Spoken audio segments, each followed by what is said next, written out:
accept the challenge. I thank Don Rodgers for the nomination and for you to want to second my nomination. I wanted to introduce you today to some very special people in my life that have made this possible, that really work hard for me. And I want you to meet, first of all, the Betts family. This is Dr. Ryan Betts and my daughter, Brittany Betts, and my very first and only most wonderful grandchild in the whole world, Tate. But I also wanted to introduce you to someone that's very special to me, and that's my father. My dad is 84 years old and went to his very first caucus to be able to come and vote for me here at the Assembly. So, Maurice King.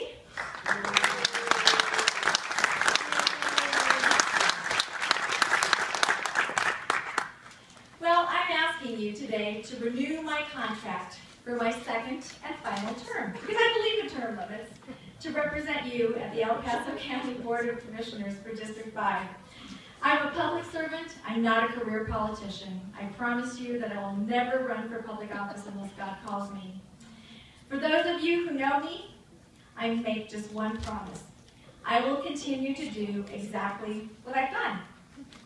Keep my word and back it up. For those of you that don't yet know me, I promise you two things. I'm going to keep my word and I'm going to back it up. For instance, when the National Defense Authorization Act was passed, I considered it an affront and a danger to our liberties. I helped draft a resolution opposing the NDAA to continue to work to oppose it right now.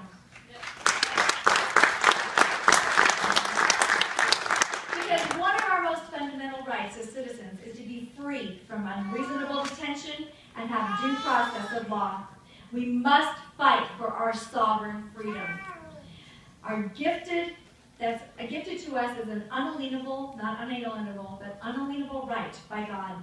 That's afforded to us by our founding fathers in the Constitution, and that's guaranteed to us by over 2 centuries of sacrifice by our men and our women in the armed services who have daily forfeited and recognized the honor to serve. If you're here and you have served in the armed forces, are currently serving, or you have a family member who does, please raise your hand. Let's give all those applause.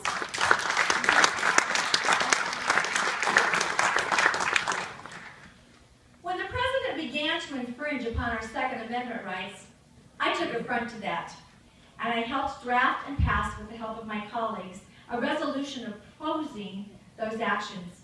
When our state legislature, Janice, you know this, began opposing those Second Amendment rights and the opportunity for us to keep and bear arms, I stood up and I helped with the recall effort. I made sure we got Bernie Herpin in. Is Bernie still here? I think he is somewhere off in the hallways. I want to let you know that with sweat equity that I'm going to invest along with the people, we are going to keep Senate District 11. We are going to work with Michael Sherlock, stand up Michael, in House District 18. We are going to work with Tiffany Kay in House District 17.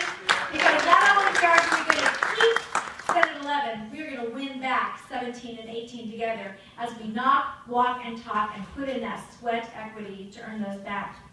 Like you, I invest my time, my talent, and my treasure to promote liberty and to reduce government. I will continue to try to motivate and educate and work with a new sheriff and keep beating the drum on the need for personal preparedness.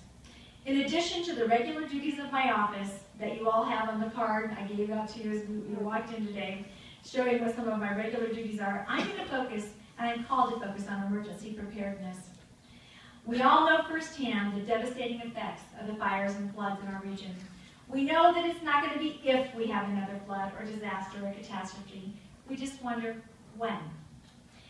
But we must be ready to be a resilient community. I believe El Paso County is going to be chosen to be a county that's ready, unlike much of the United States and unlike the state of Colorado. Upon leaving today, each one of you are going to receive a red sheet. That's what I call our yo-yo sheet. You're on your own. It's going to give you direction on how to begin preparing, how to do your 72-hour kit, and how to become personally prepared. Because I believe it's our responsibility as citizens and not the responsibility of the government to be there. And now wondered where I stand on City of Champions, I get asked all the time, every day. I'm deliberately taking time to get all of my questions answered before taking a position, just like my colleague Daryl right here. We stand together in that. That is one more promise that's fulfilled. I promised you last time when I ran that I would never take a position ahead of having all the facts, ahead of having done all of the research to make a well-informed decision, and I'm going to continue in that promise. When I have the facts, I'll let you know, because that's my job so that you can go do yours. And now, you know where I stand on some of the key issues. You know from these, you can surmise just where I'm going to stand on others. And that with no doubt, during the next 4 years, as issues arise, you're going to know that I'm going to be a fiscal and social conservative, that I'm going to fight for our constitutional rights, that I have a voting record as being a voice for all the people. With me, there are no surprises, no disappointments, no funny business, because what you see is what you get. To those of you who support me, you know where I stand. To those of you who are here that don't support me, you still know where I stand. And for those of you who aren't sure if you support me yet or not, you know where I stand. I'm Peggy Littleton. What you see is what you get. Thank you.